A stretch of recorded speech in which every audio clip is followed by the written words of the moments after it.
eso estamos en contacto ahora para hablar acerca de este tema con Matías Vidal, abogado penalista, especialista en delitos informáticos, para saber algunas particularidades de esta situación de indefensión ante la que estamos todos los usuarios de sistemas electrónicos e informáticos. ¿Cómo estás? ¿Qué tal? Buenas tardes. Un gusto estar hoy con ustedes.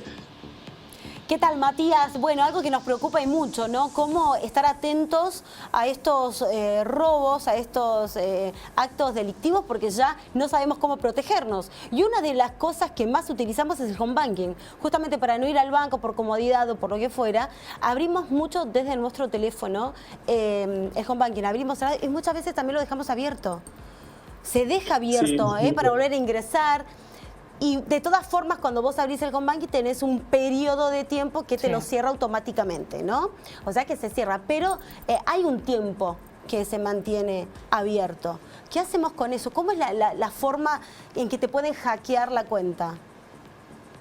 Bueno, a ver, uno de este lado, como abogado penalista en el último tiempo, ha visto gran cantidad de variantes de este delito que realmente sorprende. Este ingenio aplicado al mal, la verdad que no deja de crecer porque, bueno, se van ayornando a los tiempos que corren. La realidad es esa, uno como usuario debería intentar en la medida de lo posible tomar todas las precauciones que tiene a su alcance.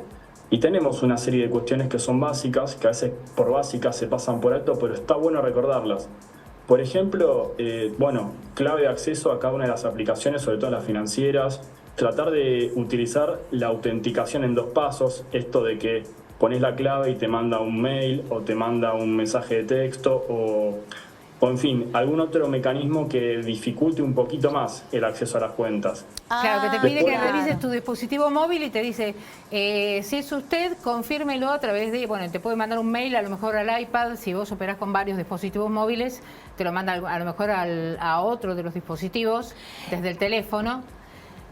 Y si no te pide que vos confirmes a través de correo electrónico, te aparece un mensajito, sobre todo si utilizás mucho Google, te aparece un mensajito y te dice, confirme si es usted el que está ingresando a la red o si es usted quien está realizando esta transferencia bancaria, sí estoy de acuerdo, no estoy de acuerdo, y ahí viene la autentificación en 2 pasos. Eso está buenísimo. Sí. Pasa cuando vos cambiás de dispositivo, por ejemplo, desde, no sé, entras a un ciber, ¿no? Y desde la computadora de ahí tenés que hacer algo rápido, que yo abrís por Google, querés ingresar a Gmail y ahí te llega el mensaje para que vos puedas corroborar si sos o no sos, ¿entendés? Claro. Entonces ahí está. Y hay que habilitarlo eso, ¿eh? Sí. No es que se te habilita con la app cuando instalas la app. Hay que habilitar la autentificación en 2 pasos. Sí. Hay que hacerlo habilitando desde el dispositivo que uno tiene y también desde la aplicación. Claro, porque generalmente eso es lo que no hacemos, ¿no, Matías? O sí, por ahí nos queremos, estamos como muy seguros. Es una medida básica y es importante, ¿saben por qué? Porque el día de mañana, ojalá que no, pero si se llega a cometer algún tipo de delito, fraude informático, es muy importante demostrar que uno, como víctima, llevó adelante un mínimo se llama deberes de autoprotección, es decir, que no se regaló. Claro. Y esto los jueces lo evalúan mucho porque el derecho no ampara la propia torpeza, por más que suene duro decirlo. Entonces, cuando uno, por estar expuesto, distraído, no llevó adelante ni tomó los mínimos recaudos, es mucho más difícil que un reclamo el día de mañana prospere. En cambio, si uno puede demostrar, mirá, yo tenía las claves, yo tenía el segundo factor de autenticación, yo tenía también precauciones, no usaba las mismas claves siempre, no facilité. ¿Los datos biométricos son más seguros usar datos biométricos? En realidad sí, porque es más difícil de hackear justamente. Sí, es más seguro, es recomendable. De todos modos, la autenticación en 2 pasos suele combinar datos biométricos y algún otro tipo de clave en formato numérico o alfanumérico. Y también es importante tener en cuenta, esto es un detalle pero está bueno, si uno va a hacer una operación de carácter financiero, por ejemplo acceder al home banking y demás, no conectarse desde redes de Wi-Fi públicas o que no nos generen confianza, porque a veces ahí es cuando se sustraen los datos. Es mucho mejor usar los propios datos móviles del celular para este tipo de operaciones. Por ejemplo, Mercado Pago o acceder, insisto, al home banking. Claro. Usen siempre los datos móviles, no se conecten a redes Wi-Fi. Ya sé que da un poco de fiaca hacerlo y uno se puede olvidar, pero es importante este detalle. No, porque ya es una costumbre que al lugar donde vas, lo primero que pedís es la red de Wi-Fi. Sí. Lo tenemos naturalizado. Nos sentamos a comer, a tomar un café o lo que sea y pedimos automáticamente la red de Wi-Fi. ¿Cómo es eso? O sea, que te roben tus datos desde la red de Wi-Fi. No... Hay un montón de maneras y es realmente muy, muy llamativo. Es decir, depende del nivel de sofisticación informática y técnica que tengan los delincuentes. Hay algunos que simplemente hacen una burda página web que se parece al original, entonces, bueno, el engaño está en que uno se confunda.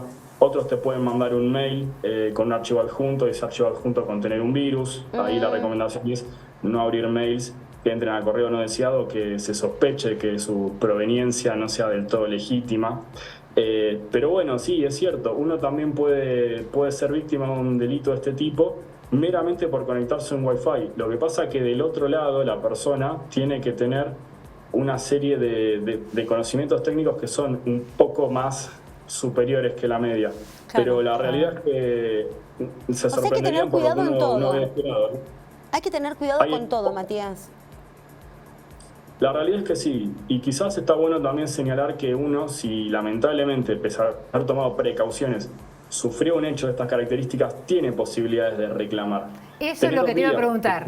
¿Cuáles son los pasos a seguir en el caso de ser víctima de un delito informático? ¿A dónde se denuncia primero? ¿Qué es lo que se hace primero? Si se bloquea el teléfono, si se llama a la compañía de teléfono para que bloquee la línea, si se llama a la entidad bancaria. En el caso de las tarjetas de crédito, por ejemplo, ¿qué llamas primero? ¿A la entidad bancaria o a la empresa de la tarjeta de crédito? Porque después no hay reconocimiento para el desconocimiento de los consumos nuevos que uno no hizo. Exacto, a ver, si uno tiene que elegir, me apurás y me decís, ¿qué denuncio primero? ¿Tarjeta de débito o de crédito? Yo te digo, denuncia primero la de débito, porque la de crédito tiene la protección contra compras. Es decir, es mucho más probable que el banco me termine reconociendo que una operación hecha con mi tarjeta de crédito es fraudulenta a que decida devolverme el dinero que se sustrajo de mi cuenta. Exacto. La plata que se gasta en la tarjeta de crédito es del banco, la que se saca de mi cuenta es mi plata. Entonces, claro, desde ese punto de vista... ¿Y qué llamás? ¿A Visa, a Mastercard, a American o llamás al banco para hacerla en el caso de las tarjetas de crédito? Normalmente se sugiere, cada tarjeta tiene un número para esto, un 0800, se sugiere llamar directamente a la tarjeta, al emisor de la tarjeta, entonces, porque son los que tienen acceso directo para bloquearlo. Igualmente suele ser tarde porque cuando uno sufre un robo de estas características, el desfalco es inmediato. Pero sí, si uno por supuesto se da cuenta que su tarjeta fue clonada o que hay consumos que no reconoce, es decir, inmediatamente comunicarse con la tarjeta de crédito. Y después, por supuesto, pasa que esto ya requiere la intervención de abogados normalmente, pero se puede intentar un reclamo de carácter administrativo ante defensa del consumidor, porque hay normativa que justamente protege a los intereses de los usuarios. Hay una discusión acá que es un poco técnica, pero está bueno quizás compartírselas, que tiene que ver con esto. ¿El banco tiene un deber de seguridad de carácter absoluto o es un deber de seguridad más de carácter relativo? Es decir, ¿el banco está obligado a evitar todo tipo de defraudación o, por el contrario, está obligado a implementar o establecer mínimos recaudos? Esta es la discusión que tenemos hoy en día al momento de judicializar una cuestión de estas características. En principio es un deber de cuidado que tiene el banco y que debe cumplir por el hecho de que uno realiza un contrato de confianza recíproca cuando deja su dinero dentro de esa entidad. Exactamente. Pero el alcance de ese deber es justamente lo que se discute y es lo que estamos viendo. Los jueces han fallado en un sentido y en otro. Lo que sí les puedo adelantar es que lo que hace 2 años se consideraba suficiente en materia de cumplir este deber de seguridad por parte del banco, hoy en día ya no. Es decir, hay una exigencia sobre los bancos a que actualicen las medidas de seguridad y muchas veces esto no se hace. Entonces ahí uno como consumidor tiene la posibilidad de hacer un reclamo con buena expectativa de éxito. Entre otras cosas porque las formas en que se saltean muchas veces los mecanismos de seguridad bancario son muy burdas. Por ejemplo, alguien que accede a tu home banking no puede inmediatamente transferir a una cuenta que no tenés agregada todo tu dinero. pero si hace 2 transferencias previas a cuentas que vos sí tenés agregada, entonces la tercera ya no tiene ningún tipo de restricción. Y así es como normalmente están salteando este impedimento. Los bancos, ya en conocimiento de esta situación, deberían adoptar medidas para evitarlo, y si no, por supuesto, van a responder por haber incumplido el deber de seguridad. Pero bueno, esta es la discusión que se da posteriormente si uno no puede evitar ser víctima de un delito de este tipo. Claro. ¿Y las apps, tipo Mercado Pago, por ejemplo? Porque también te pueden abrir, si te roban el teléfono. Sí. Te utilizan Mercado Pago, vos tenés todas tus tarjetas cargadas ahí, tenés todo, se empiezan a hacer transferencias de dinero, piden el préstamo, viste que te dan, hay muchos de estas aplicaciones que te dan préstamos de 50, 60 mil pesos, se piden el préstamo, hacen un estrago. ¿Tienen la misma responsabilidad que los bancos, esas empresas? Totalmente, porque no deja de ser una entidad de carácter financiero. Por supuesto que Mercado Pago tiene sus propias características y sus propias exigencias de seguridad. Mercado Pago, bueno, uno está mucho más expuesto ahí porque está linkeado con todas las tarjetas, pero sí, han existido procesos contra esta compañía con resultado favorable, y el análisis es exactamente el mismo. ¿Cuánto le podemos exigir en materia de seguridad a Mercado Pago y cuánto se le puede exigir a la víctima en materia de autoprotección?